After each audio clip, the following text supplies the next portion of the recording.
Hello, everybody, and welcome back to our continuing discussion of the Odyssey by Homer, specifically the Robert Fagel's translation of the book. And in this installment, we are going to take a look at book 14, which is titled The Loyal Swineherd. All right, and this one is a strange one. It's a strange one because Odysseus tells all kinds of stories that aren't true. Of course, we know that Athena has disguised him. Athena has put him in rags and withered him to make him appear as though he's a beggar and not a king.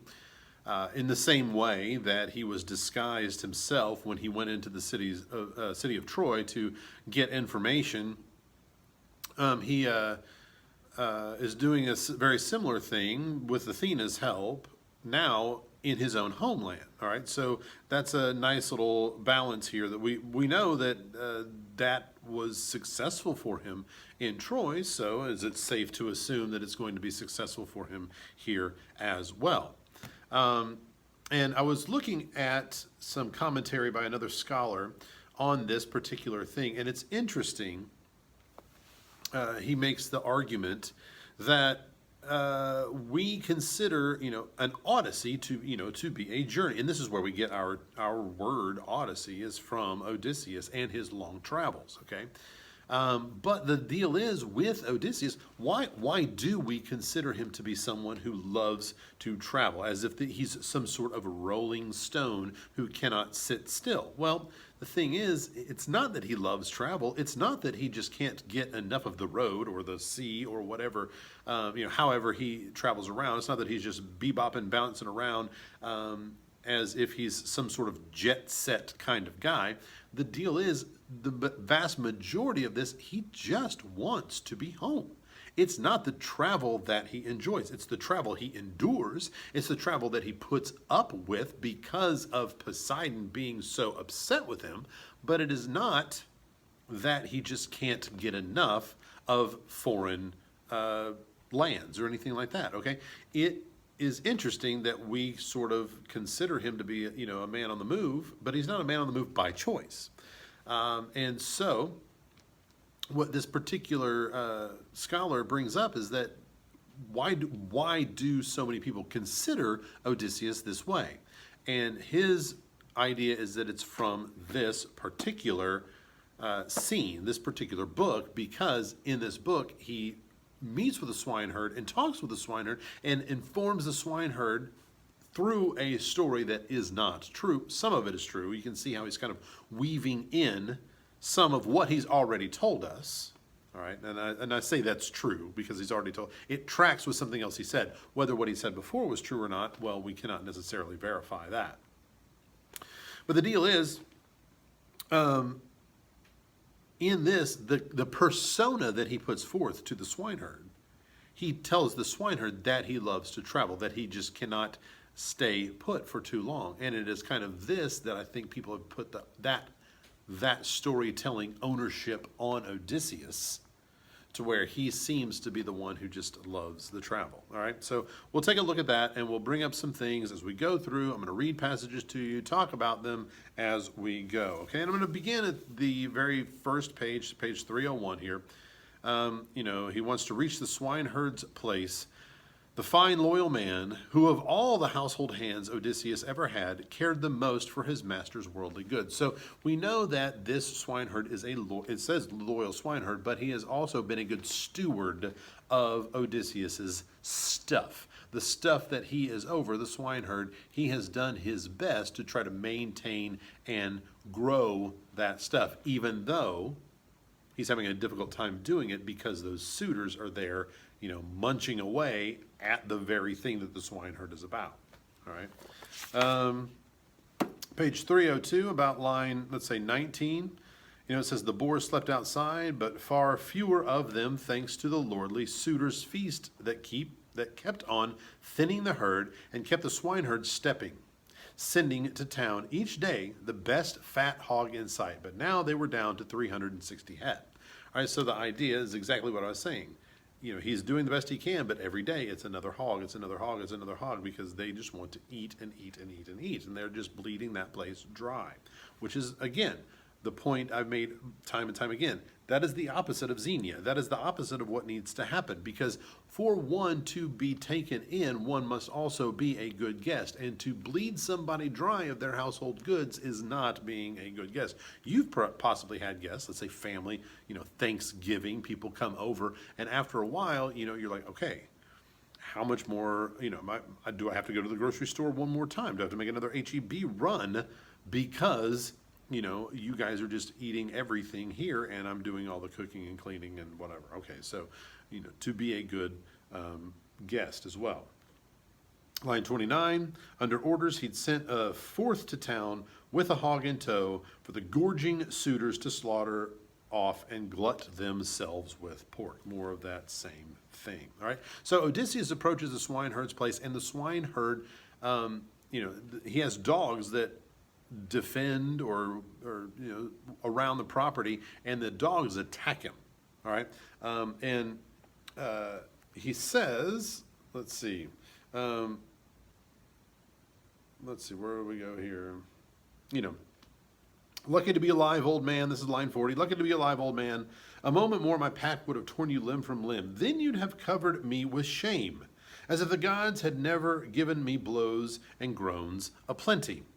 Here I sit, my heart aching, broken for him. So this is a swineherd talking about Odysseus. I'm heartbroken for my master who has gone, and I hope, I wish that we could have our old master back. Now, a couple things. Briseis, if you remember in the Iliad, she was captive. She was a slave, essentially, okay? But she always acted as if her captors were generous and kind with her.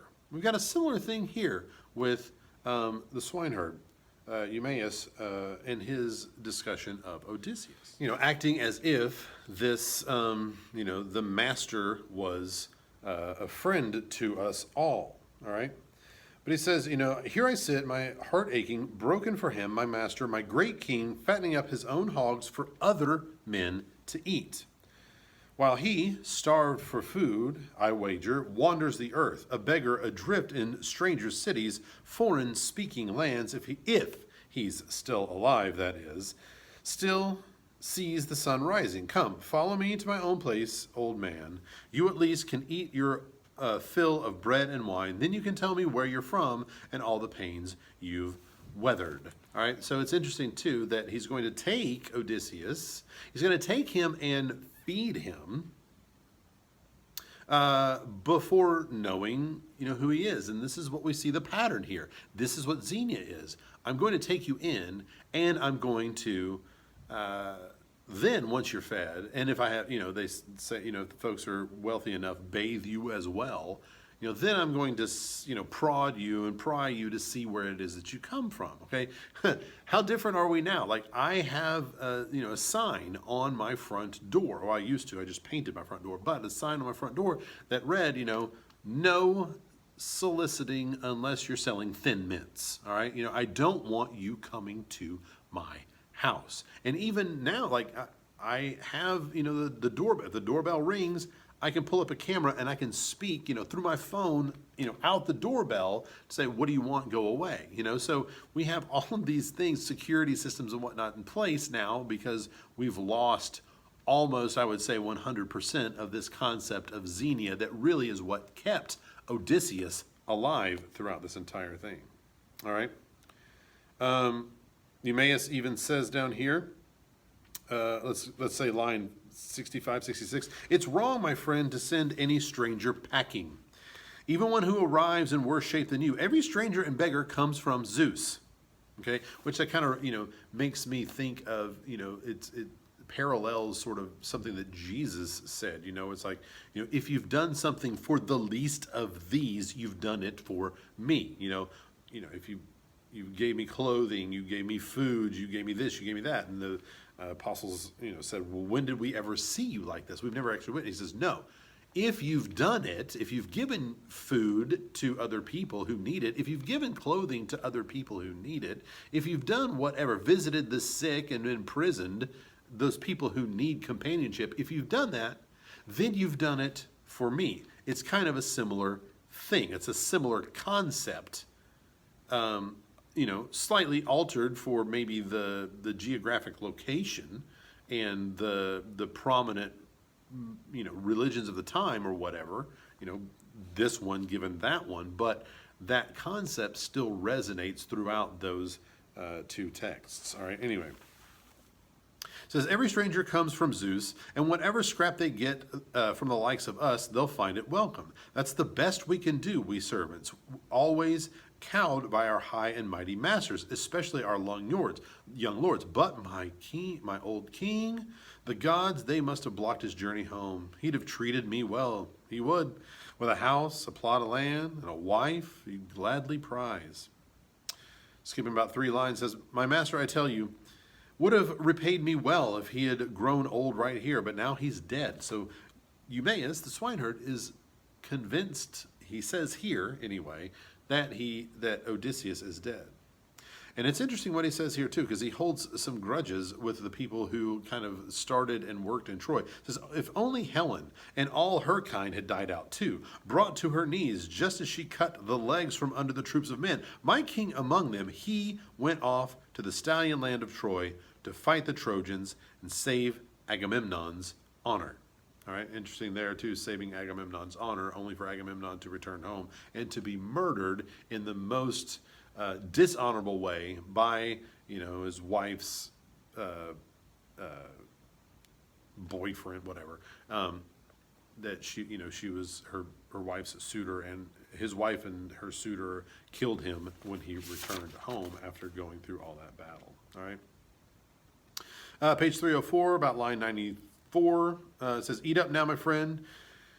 It's always slaves got, scrawny pork, while the suitors eat the fatted hogs. You see this is coming up over and over and over again. Homer's really trying to drive home just how much, and Odysseus is really taking this in and seeing just how bad of a situation Ithaca is in, okay? While the suitors eat the fattened hogs, no fear of the gods in their hearts, no mercy. Trust me, the blessed gods have no love for crime. They honor justice, honor the decent acts of men, even cutthroat bandits who raid foreign parts. And Zeus grants them a healthy share of plunder, ships filled to the brim, and back they head for home. Even their dark hearts are stalked by the dread of vengeance. But the suitors know they've caught some God-sent rumor of master's grisly death. That's why they have no mind to do their courting fairly or go back home in peace. So his idea is like, they must know that Odysseus is dead, or else they would not do this, okay? Because if they were doing this and the possibility of Odysseus' return to mete out justice, they would be totally screwed, all right? So what we see here is now the swineherd then details, this long list, he details all of the riches, or let's say the riches that are left on Ithaca. And this is really where Odysseus can sit in and listen to what's going on, and he can think to himself, my God, things have really gone downhill since I was gone, all right? And one thing I want to bring up is while Odysseus is here, he never actually gives a name to Eumaeus. He never says, I am so-and-so. He'll tell about his background, he'll tell his story of how he got there, but he won't say who he is, which is interesting because remember when he was with Polyphemus, the Cyclops, he said, my name is nobody or no man. And when Cyclops, Polyphemus yelled out, nobody is killing me, everyone's like, then what are you worried about? But in this case, in this place, with this idea of him being a beggar, he gives no name. He truly is living this out. Maybe, let's hope, better this time than the last time he tried that. All right. Let's see. About line, let's say 146, 147. Why, any tramp washed up on Ithaca's shores scurried right to my mistress, babbling lies, and she ushers him in, kindly pressing for details, and the warm tears of grief come trickling down her cheek. The loyal wife's way when her husbands died abroad. So in this, he mentions that other people have come here, and they have come and given Penelope a line of BS so they can get in her good graces. And is that something that Odysseus did with Arete? Did he go in and fill her with BS in his stories to try to win her favor so that he can get a ride home? It's worth considering. Okay, I can't point to any definite truth that that's what happened, but but he does suggest, Eumaeus does, the swineherd, he suggests here that Penelope has been loyal. So that can be, that part of Odysseus's concern can be put to ease. All right. Skipping about 3 lines, says, my master, well, no doubt the dogs and wheeling birds, listen to this, no doubt the dogs and wheeling birds have ripped the skin from his ribs by now. His life is through, or fish have picked him clean at sea, and the master's bones lie piled up in the mainland, buried deep in sand. He's dead and gone. So Eumaeus is thinking, yes, that Odysseus is dead and gone.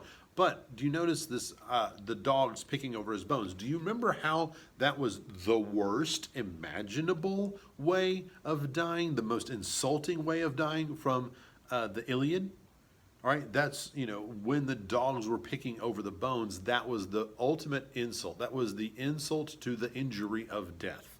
All right, and so Eumaeus, having not had Odysseus around for 20 years, has gone to the worst case scenario for his master's death. Skipping about 3 lines again, it says, I'll never find one, no matter where I go, not even if I went back to mother and father, the house where I was born and my parents reared me once.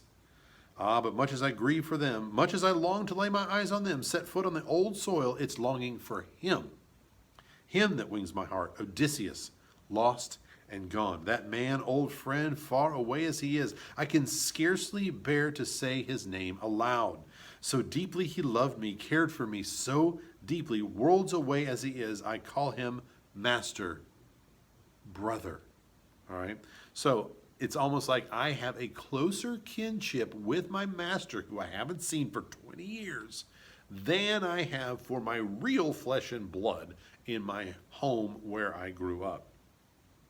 My friend, the great Odysseus, long in exile, answered, since you are dead certain, since you still insist he's never coming back, still the soul of denial, I won't simply say it. On my oath I swear, Odysseus is on his way. All right. So, he says, I swear Odysseus will return and take revenge. And the swineherd is like, man, who the heck are you? How do you know this stuff? And, this one scholar was making the point that this, who are you, is kind of the question. Who are you? And then the person says, well, let me tell you who I am. And there's, again, no way to verify that. But Odysseus will tell the story of who he is. And it's a BS story. It's not true. Which makes people wonder, are the other stories that he's told. The stories where he told us about like how he got to be on Calypso's island, Ogygia, in the first place. Are those stories true? Because this one isn't. So he doesn't mind telling a BS story to get what he needs or what he wants from somebody.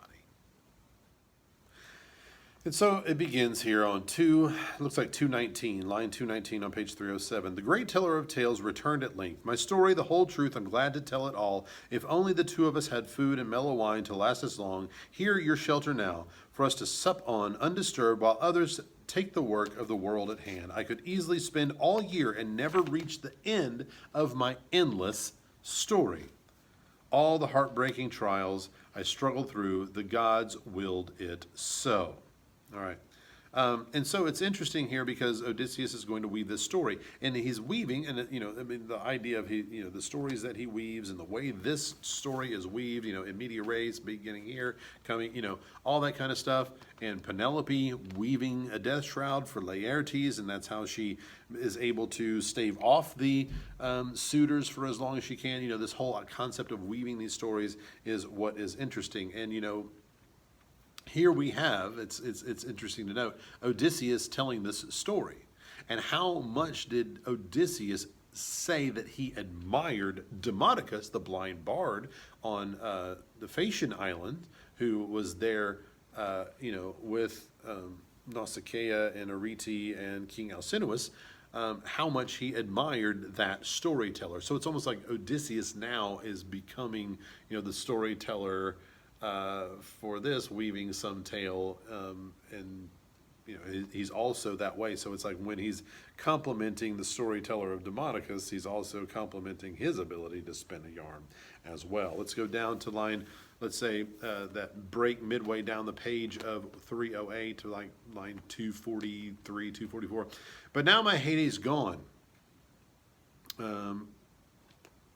He says, I've had my share of blows, yet look hard at the husk, and you'll still see, I think, the grain that gave me life, that gave it life. By heaven, Ares gave me courage, Athena too, to break the ranks of men wide open once in the old days, whenever I picked my troops and formed an ambush, plotting attacks and spring against our foes. No hint of death could daunt my fighting spirit. What I think is interesting there is like, look at me now, but as I'm telling my story, you can still see a hint of who I actually am. And that's kind of what he's doing here. I'm disguised as a beggar, but I'm truly Odysseus, all right? Skipping down to the last two lines. I loved them all. God planted that love inside me. Each man delights in the work that suits him best. Why, long before we Achaeans ever camped at Troy, 9 commands I led in our deep sea going ships. Raiding foreign men, the fine haul reached my hands. I helped myself to the lion's share, and still more spoils came by lot. And my house grew by leaps and bounds. I walked among the Cretans, honored, feared as well. Then he'll go and start talking about the Trojan War, which of course he was in, which of course he was a major player of as Odysseus. But he's going to talk about the Trojan War from a first-hand understanding as a made-up character, all right? About line 271, it says, there was no way out, no denying them. The voice of the people bore down much too hard. So 9 whole years we Achaeans soldiered on at Troy. In the 10th we sacked King Priam's city, then embarked for home on long ships, and a god dispersed the fleet. Unlucky me, which, that's what he will always describe himself that way, Odysseus, in his actual Odysseus persona. Shrewd old Zeus was plotting still more pain. No more than a month I stayed home, taking joy in my children, loyal wife, interesting, loyal wife, and lovely plunder. But a spirit in me urged, set sail for Egypt. So that's that spirit telling me, the spirit in me urged me on. Whereas the real Odysseus that we've seen so far has been like, God, I just want to get home. All right, so this maybe is where we get the idea of his love for travel. Set sail for Egypt. Fit out ships. Take crews of seasoned heroes. 9 I fitted out. The men joined up at once, and then 6 days my shipmates feasted well, while I provided a flock of sheep to offer up to the gods to keep the feasters' table groaning. On the 7th we launched out from the plains of Crete with a stiff north wind, far astern, smooth sailing, like a coasting on downstream. I think it's interesting too, if we're talking about the days of creation from the Old Testament biblical text, that 6 days of this, then the 7th day rested.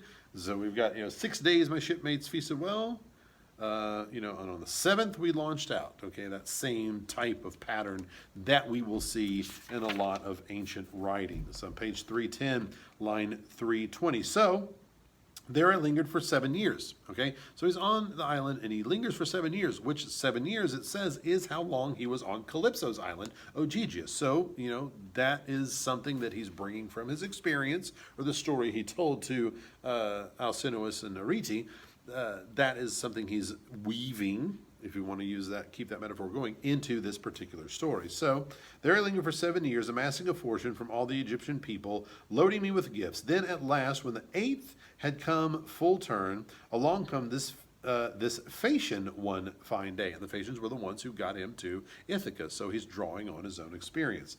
A scoundrel swindler, old man, hand at lies, who already done the world a lot of damage. And then he goes by Libya, it says there at the end, on page 311, about 3 lines down. But I had no choice, so I boarded with him, yes, and the ship ran on with a good strong north wind gusting fast from the middle passage, clear of Crete, but Zeus was brewing mischief for that crew. Skipping about 4 lines. Then in the same breath, Zeus hit the craft. So this is going to sound a lot like what he experienced when he was, attributing some of the attacks on his ship, from Zeus. He's going to draw on this, all right? It says, then in the same breath, Zeus hit the craft with a lightning bolt and thunder. Round she spun, reeling under the impact, filled with reeking brimstone, shipmates pitching out of her, bobbing around like seahawks, swept along by the breakers past the trim black hull, and the god cut short their journey home forever. Okay, that seems like he's drawing on his own experience from the stories he told with the Phaeacians, all right? Skipping down to, let's say, line 361, 2, 3, says, that's where I first got wind of him, Odysseus. So now Odysseus is telling the story as a beggar about meeting himself, the actual Odysseus. The king told me he'd hosted the man in style, befriended him on his way home to native land, and showed me all the treasure Odysseus had amassed.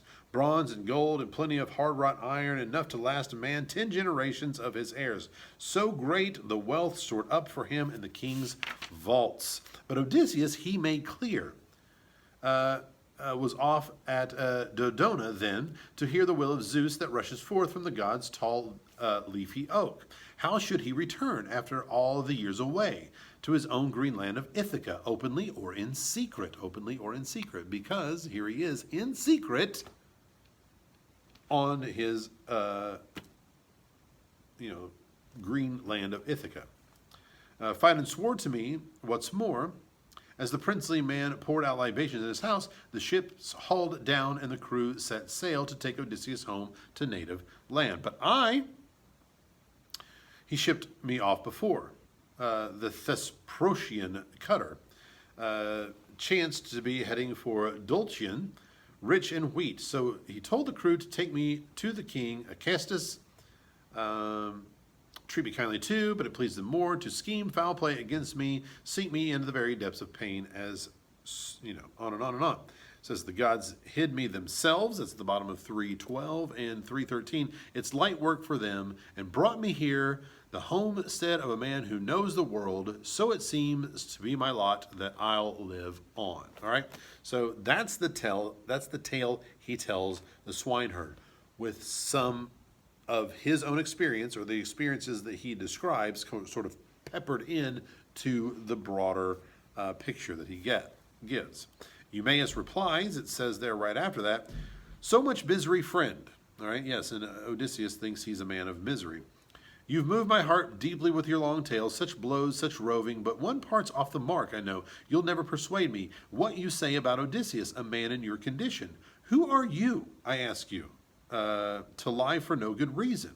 Well, I know the truth of my good Lord's return, how the gods detested him with a vengeance, never letting him go under fighting Trojans, or die in the arms of loved ones once he'd wound down the long coil of war. Then all united Achaia would have raised his tomb, and he'd have won his son great fame for years to come. But now the whirlwinds have ripped him away, no fame for him. So he's saying, you cannot convince me at all that Odysseus is alive. But it's interesting here on page 315, the swineherd Eumaeus puts up a prayer, and listen to what his prayer is. This is about 5 lines down on page 315. Bring him home. This is a prayer. Bring him home, our wise Odysseus, home at last. Why is he praying for him to come home if he's convinced that Odysseus is dead? That prayer seems against what his true beliefs are. All right. Then raising himself full length with an oak log he'd left unsplit, he clubbed and stunned the beast and cast its life out. All right. So Odysseus now tells another story, because Odysseus is cold. He's sleeping there in rags with, around pigsties and things like that with poor people. And he tells a story about being in war and how he was cold and how the people found a way to give him the cloak. And it's almost like Eumaeus is like, okay, dude, I get it. All right, you fought at Troy. They took care of you. This is all I have. Blah, blah, blah, blah, blah. All right, and so we do see that on 3:18, Eumaeus flung on his guest the heavy flaring cloak he kept in reserve to wear when winter brought some wild storm. So he got through his storytelling what he actually was there for. We see at the very end, let's say about 595, Eumaeus cared so much for his absent master's good. First, over his broad shoulders, he slung a whetted sword, wrapped himself in a cloak stitched tight with to block the wind, and adding a cape, the pelt of shaggy, well-fed goat. He took a good sharp lance to fight off men and dogs. Then out he went to sleep where his white tusked boars had settled down for the night, just under a jutting crag that broke the north wind's blast. Going out to sleep with the hogs, Eumaeus is, somebody who actually, knows his trade well enough to be able to bed down with the actual flock. All right, so there you go. We see some things about Odysseus. He tells a story. He's good at telling a story, and some of his story is BS. So some people start to wonder, okay, how much of his other story was also BS to try to get at, to tug at Arete's heartstrings so that he could get his ride home. We don't know, all right? And it's just people postulating, people, putting out conspiracy theories, as you were, but that's the whole thing with the conspiracy theory is that it's not true and it cannot be confirmed as true. That's why it's a conspiracy theory and not something that can be verified. But anyway, none of this can be verified. It is just a story. All right, so there you go. Here we go. That was book 14. It is your job to read book 15. And annotate book 15, have your own original thoughts about book 15, and then meet me back here, and I will give you my thoughts on book 15. All right, so as my lights have gone out, the timer has timed out, and that's telling me that I need to get going. So until next time, and as always, I want to wish you all happy reading.